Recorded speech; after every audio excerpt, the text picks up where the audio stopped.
I think it's pretty fair to say that this season Cole Sillinger got his groove back. What's next for him? We're going to find out on today's Locked On Blue Jackets.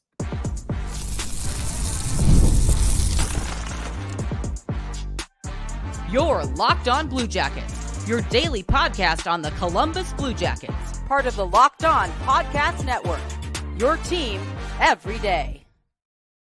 Hello and welcome to Locked On Blue Jackets, part of the Locked On Podcast Network, your team every day. I am, as always, your host, Jay Foster, here to give you the good, the bad, and the ugly about your favorite team and mine, the Columbus Blue Jackets. Before we get started, I want to thank everyone for making this your first listen of the day every single day. Locked On Blue Jackets is free and available on all podcast platforms and over on YouTube. I also have to let you know that today's episode is brought to you by Game Time. Download the Game Time app, create an account, and use code LOCKEDONNHL for $20 off your first purchase. Terms and conditions do apply. I want to talk about Cole Sillinger today, who I think maybe had the most improved season off of last year. He struggled big time last year, and I think this year he really bounced back. I think he grew a lot in areas of his game that he needed to grow in.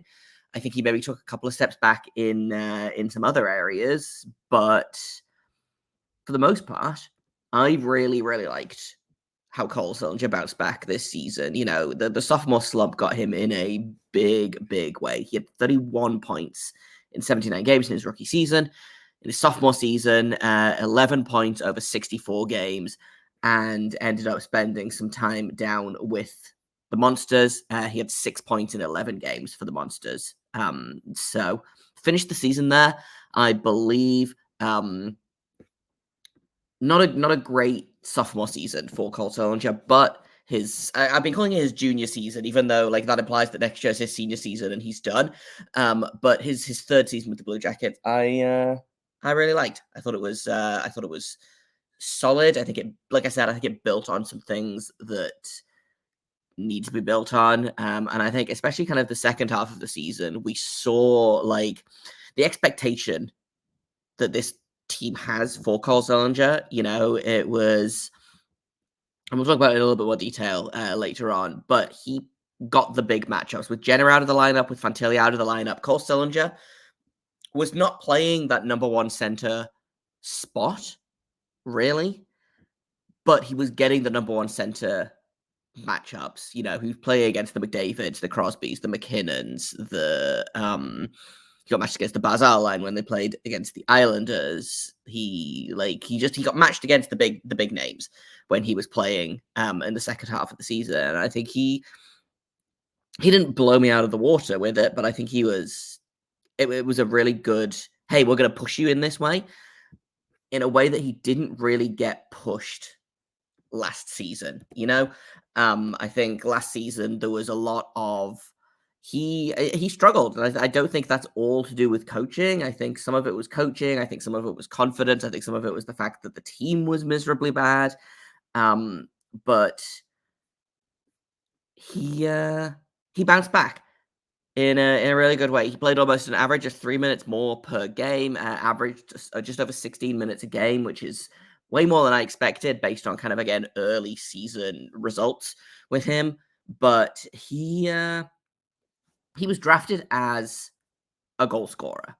You know, he was drafted as this offensive center that maybe could move to the wing. And I think what we saw this season was a guy that has developed that center role. His offense maybe took a little bit, not necessarily a step back, because he scored a career high in points, but it felt like offense, like it felt like he stopped focusing on improving his offense as much to focus on other things, like his two-way game. He killed penalties this season and was pretty good at it. You know, he took a lot of steps forward in terms of being a center as opposed to just like being a purely offensive player, which was really good. It was a really good sign. I'm still not sure like what his ceiling is with this team.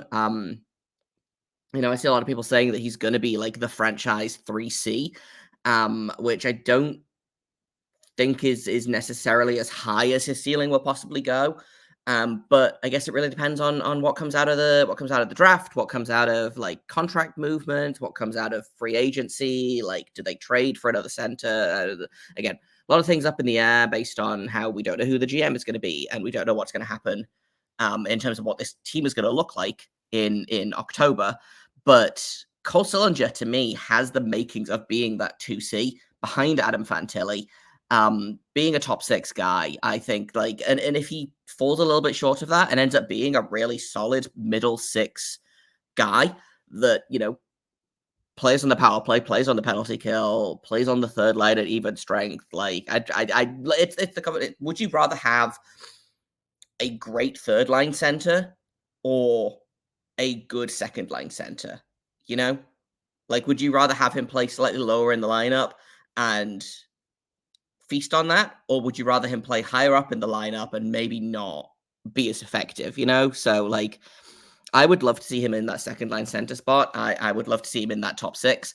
But I could also see him as that kind of, and we talked about this a little bit in yesterday's episode with Dmitry Voronkov in terms of like who his line mates should be. Like, do you put a guy like Voronkov or Sillinger on that third line, pair them with guys like Texier, Jenner, James Malatesta was a name that came up in the YouTube comments yesterday, and just have like that elite shut down third line that you can throw out there against guys like McDavid or McKinnon or Ovechkin or Crosby or whoever. And I'm not saying that Cole Sillinger is as good as any of those players, but if he can shut down those guys, and okay, maybe he won't get as many points for himself, but if he can elevate his game to a point where, like, okay, he's just going to frustrate those guys and keep them out of the way. So the elite offense on the team, you know, your Fantilli, your Gaudreau, your potentially your Line, your Johnson, etc.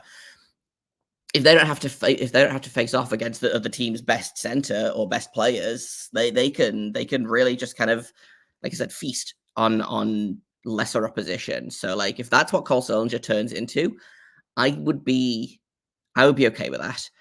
I think that would be maybe not, again, I don't think that's as high as his ceiling will go. And I can see people being disappointed if that's what his ceiling ends up being, considering they drafted him at 12th overall. I don't remember off the top of my head who went like 13th overall in that draft. But I'm still pretty happy with how that draft went. I think Johnson at 5 is looking pretty good. I think Sillinger at 12 is looking pretty good. Okay, here we go. So the next handful of picks, you've got Matthew Coronato went to the Flames, Isaac Rosen went to the Sabres, Sebastian Cossa went to the Red Wings, Brennan Othman to the Rangers, Zach Baldock to the Blues, Chaz Lucius to the Jets, Fedor Svechkov to the Predators, and Jesper Wallstedt went to the Minnesota Wild. So, like, yes, I know there's a handful of guys that like went later on, and so like Wyatt Johnson went 23rd overall in that draft, for example. Like, if you'd picked Wyatt Johnson 12th, I think that would have been, really just kind of, you take that pick and you run with it based on how he's looked with Dallas. I don't know that he would have turned into the same player if he hadn't been playing in Dallas's system. So, you know, it's all kind of not up in the air, but it's all very kind of, hindsight is subjective. And I'm happy with Cole Sillinger as the 12th overall pick. You know, like, would I have liked to see someone else get drafted in that position? Maybe, but I'm looking and I'm like, okay, there's not really anyone here that I'm like, man, apart from maybe Wyatt Johnson and maybe a guy like Jesper Wallstedt. There's not really anyone that was taken in the rest of the first round of the draft that I'm like, oh man, the Blue Jackets really missed out there. Maybe that's just me, but it all kind of comes down to, and we'll talk about this in a little bit more detail. It comes down to, like, what do you expect from a 12th overall pick? Like, what's your ceiling for a 12th overall pick? Do you think your 12th overall pick should be a bona fide number 1 center? Do you think he should be a top 6 player? Do you think he should be a top 9 player? Like, do you think that he should be that elite player? And I don't necessarily think so. And I think if you get, you know, a guy like Cole Sillinger at 12 and he ends up turning into that kind of Swiss Army knife, second or third line center that can play on the power play, that can play on the penalty kill, that can play in all situations, that can shut down opposition players, I feel pretty good about taking Cole Sillinger 12th there. Let's take a quick break, and then I want to talk about what I want to see from Cole Sillinger next season to kind of take that next step in his development. Because, he didn't have a perfect season. He had a much better season than the season before, but it wasn't perfect. So I want to talk a little bit about, like, what the next step is for Cole Sillinger. And we'll do that in just a second here on Locked On Blue Jackets. First, I've got to tell you about FanDuel. Winner take all time in the NBA and the NHL. FanDuel is giving you a shot to bring home a big win of your own.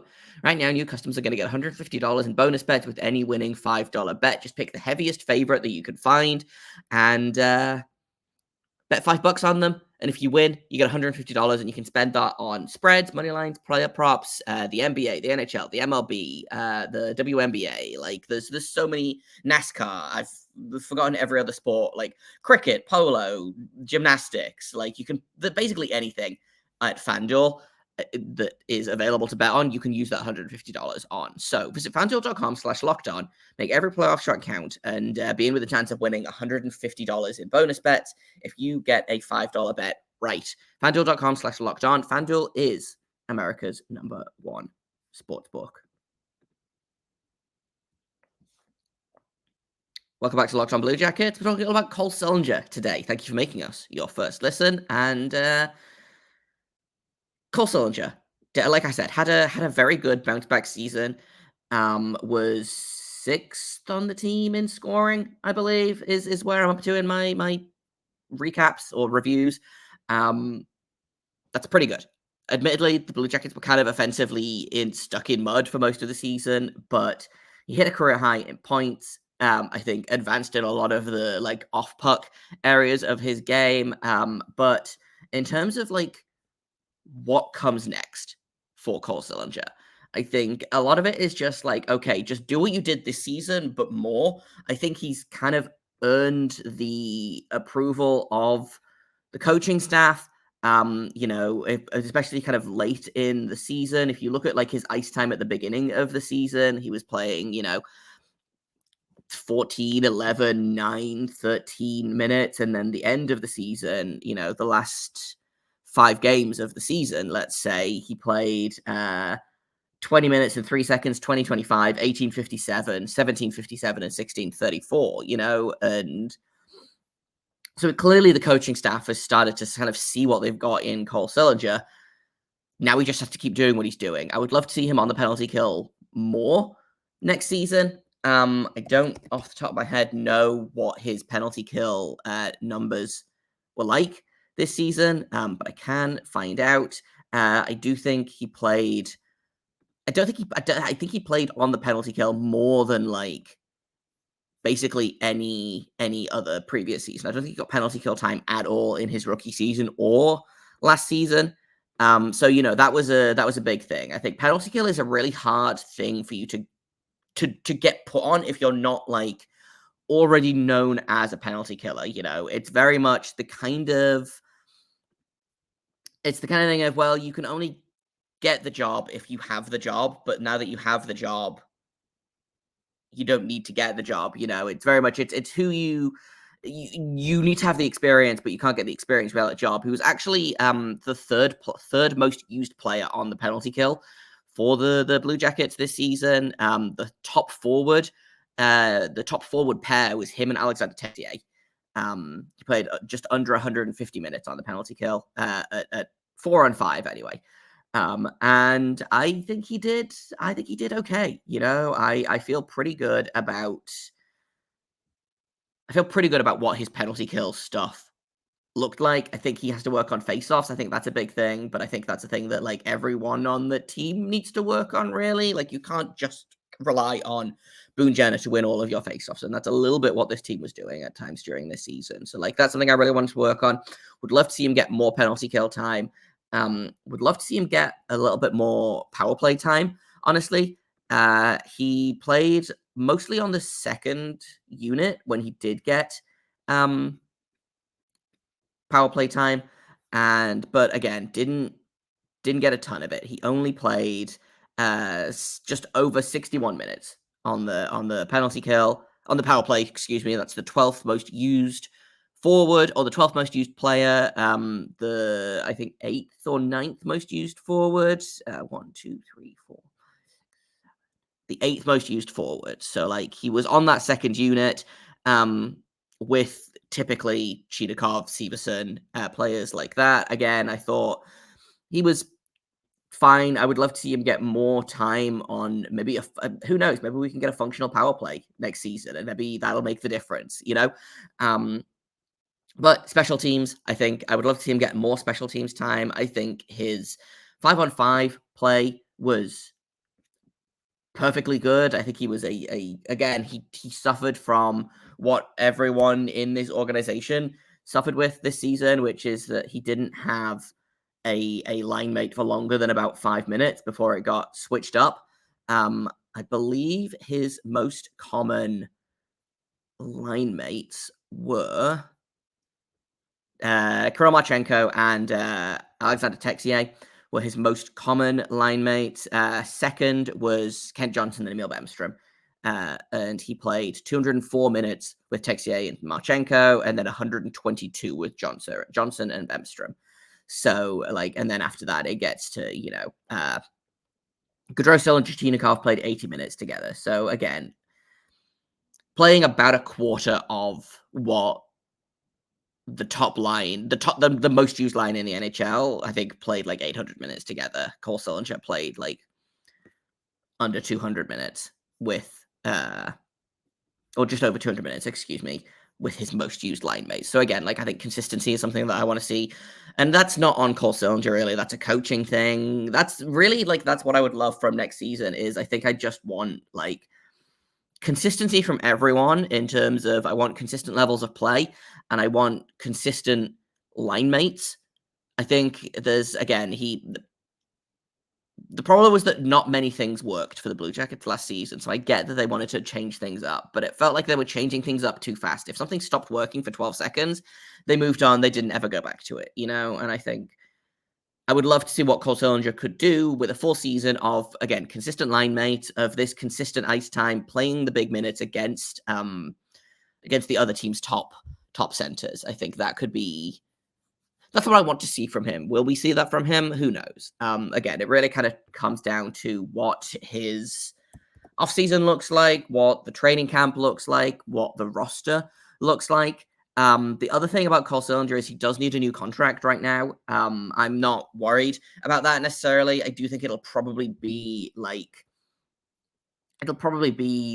bridge deal type situation. I could see him getting, you know, the Adam Boquist extension, I think, that was 2 years at 2.6. Like, I could see 3 years at 2.6, excuse me. I could see that kind of contract for Sillinger. I could also see them maybe try to lock him up for a little bit longer than that. Maybe, you know, get up to 4 years with a slightly higher AAV. It really depends. But again, that's something that will come into play as the new GM turns up and what he wants to do and what he finds important. And does he want to lock his young players up long term and hope that they will hit? Or does he want to maybe play a little bit more of a conservative game? Who could say? In terms of Cole Sillinger's like grade, I'm gonna give him a B. I think he improved massively from last year. I don't remember off the top of my head what I gave him last year. I wonder if I have it written down real quick. But in terms of what we saw from Cole Sillinger this year versus what we saw from Cole Sillinger last year, just worlds better. And I would love to see the similar kind of steps taken next season. So, like, I'm giving him a B. I am. And I feel really confident going into next season about what we're going to get from Cole Sillinger, because I think we're probably going to get a really solid middle six player out of Cole Sillinger. And he's literally 20 years old. I think he maybe just turned 21. He turns 21 today, actually. That's fun. So happy birthday to Cole Sillinger. I didn't do this on his birthday on purpose, but hey, shout out to Cole Sillinger, happy birthday, etc. And yeah, now he's 21 years old. The Blue Jackets have time with this kid. Speaking of kids, I want to talk a little bit about the Blue Jackets prospects that are going to the Memorial Cup, because the CHL playoffs wrapped up officially last night, and there are 4 Blue Jackets players that are going to be headed off to the Memorial Cup in Saginaw. I believe the Memorial Cup is happening next week, so we'll talk about that in just a second here on Locked On Blue Jackets. First, I tell you about Game Time. They're just the best ticketing service. Like, I was going to start talking about all of the tickets that I bought from them and all of the times that I've used this app, because it's a million times. It's the only ticketing service that I use. They don't have these sneaky hidden fees like some other ticketing websites. They've got NHL, they've got NBA, they've got MLB, they'll have the NFL when that comes back. You can get tickets for any kind of sport that you want, and they don't just do sports. They've got concerts, comedy, theater, all kinds of things. They've got exclusive flash deals. They've got zone deals. They've got all-in pricing. You can get views from your seat. If you find tickets in your section and row for less, then Game Time will credit you 110% of the difference. They've got the most flexible customer service policy in the ticketing industry. So take the guesswork out of buying tickets with Game Time. Download the Game Time app, create an account, and use code LOCKEDONNHL for $20 off your first purchase. Terms apply. Again, create an account and redeem code LOCKEDONNHL for $20 off. Download Game Time today. Last minute tickets, lowest price guaranteed. Welcome back to Locked On Blue Jackets. We're talking about the Memorial Cup, which is scheduled to start on Friday, May 24th. So we got a little bit of time still, but 4 teams going are going to be the Moose Jaw Warriors out of the WHL, the London Knights out of the OHL, the Saginaw Spirit get to go because they are hosting it, and the host always gets to go. And then the QMJHL will be the Drummondville Voltigeurs. A really fun thing about the CHL this season is that for the first time in CHL history, all 3 championships were decided in sweeps. So the London Knights, the Drummondville Voltigeurs, and the Moose Jaw Warriors all swept their opponents in their route to the Memorial Cup, which is fun, and I enjoy that. In terms of Blue Jackets, let's start with the least exciting one. Sorry to say this about a goalie. You know how I feel about goalies. Nolan Lalonde will be there with the Saginaw Spirit as the host. He is currently sitting almost near the bottom in terms of save percentage. He came in kind of late, played 12 games for Saginaw after their starter was injured. They lost to the London Knights in their conference final. But he's 5-7. He's got an .893 save percentage, a 2.79 goals against average, and allowed 32 goals on 299 shots. So for a guy that didn't know he was going to be playing the rest of the playoffs, we'll see. Maybe Saginaw will surprise people. It is very much like, well, they didn't win, but they are hosting, so they get to go. So, like, I'm not super expecting a ton out of Saginaw. I am expecting a ton out of the OHL champions, the London Knights, where Blue Jackets prospect Max McHugh finished 9th overall in OHL scoring with 22 points in 18 games, only 3 goals, 19 assists, which is very funny. But the funny thing is he finished 9th in league scoring and 4th in team scoring. So Easton Cowan, Denver Barkey, and Kasper Halttunen all had more points than him from the London Knights. We finished 4th on team scoring. But I feel Max McHugh is someone that I am kind of cautiously optimistic for in terms of maybe a top 6 role for the Monsters next season, maybe a bottom 6 role for the Blue Jackets. I think I'm tempering my expectations, but he's a guy that went undrafted, I believe. Or no, he was drafted by the Sharks, excuse me. They let his rights expire. They didn't sign into a contract. Blue Jackets did sign him to a contract. He'll be joining the organization next season as he ages out of the OHL. And he's going to be a really interesting player, I think. I could see him again. It really depends on how the offseason goes, who they keep, who they get rid of. But I could see him playing in like the top 6 for the Monsters next season and doing a good job of it. I could see him being almost like probably like a little bit more of a more skilled Hunter McCown type player. He's kind of a pest, kind of a pain in the butt. He's got that London Knights energy, if you know what I mean. And I think it's gonna be really interesting to see what the Blue Jackets have in him. I think it's almost never do you sign a player as a free agent, like straight out of college or straight out of juniors, and they turn into like an elite difference maker on the team. But he could be a really interesting depth piece for the team kind of in the next couple of seasons. That being said, let's move on to Moose Jaw because, and again, we'll start with the less exciting player. Sorry to Martin Rysavy about that because he did score in the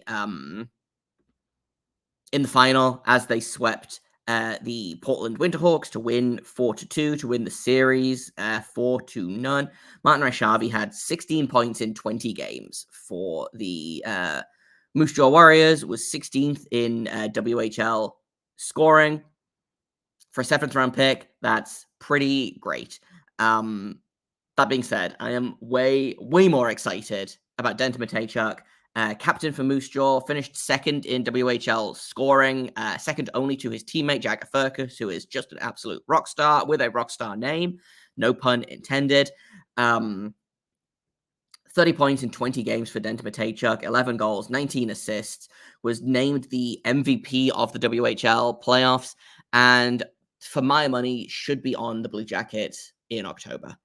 I'm not going to like riot in the streets if he isn't, but he should be one of the top 6 defensemen for this team next season.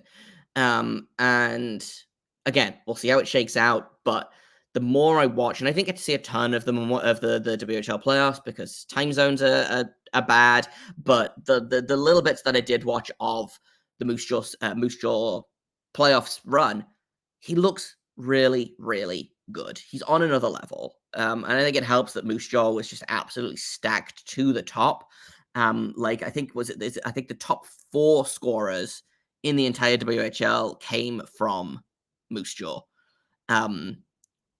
5 of the top 7, so Jagger Firkus, Denton Mateychuk, Braden Yeager, Matthew Savoy, all playing in Moose Jaw, all a better than a point a game player for the Warriors. So like it helped that last season obviously he played with Bedard and that really helped.